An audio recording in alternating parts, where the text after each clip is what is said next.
कि दिल हुआ धोखा, कि दिल हुआ धोखा। पाकिस्तान में ना सही मगर सऊदी अरब के शहर अल खबर में पाकिस्तानी मनाएंगे बसंत मेला। 17 फरवरी को लगेंगे बोकाटा के नारे और आसमान रंग बिरंगी पतंगों से सज जाएगा। कि दिल हुआ धोखा,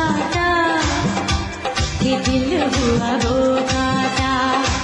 सऊदी अरब के शहर अल खबर में अल ज़हरान काइट क्लब और अल खबर काइट क्लब के रकान की जानिब से कहा गया कि 17 फरवरी को जश्न बहारा के सिलसिला में बसंत मेला सजाया जाएगा, जिसमें हर साल की तरह पतंगबाजी के हजारों अफराद शिरकत करेंगे और सऊदी अरब में अपने सकाफती रंग उजागर करेंगे और बोकाटा समेत दीगर सकाफती सरगर्मियों में भी शरीक होंगे। इस साल भी हर साल की तरह फरवरी ही हमने मंसला किया और इंशाल्लाह 17 फरवरी को भरपूर तरीके से जश्न बहारा मना रहे हैं और हम पूरी दुनिया से सब पतंगबाज दोस्तों भाइयों को दावत देते हैं, आप आएं। राना अजीम, SBA news, Saudi Arab.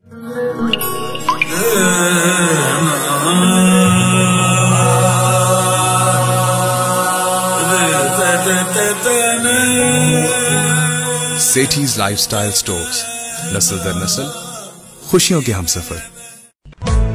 Sitara sweets and bakers, 15 साल से आपकी खुशियों को जगमगाने वाला सितारा। मक्खन से तैयार करदा स्पेशल बेकरी आइटम्स, फ्रेश और खस्ता फास्ट फूड। सितारा की मिठाई के जायके ऐसे जो आप भूल ना पाएं। बर्थडे और वेडिंग केक तैयार करवाएं जैसा आप चाहें।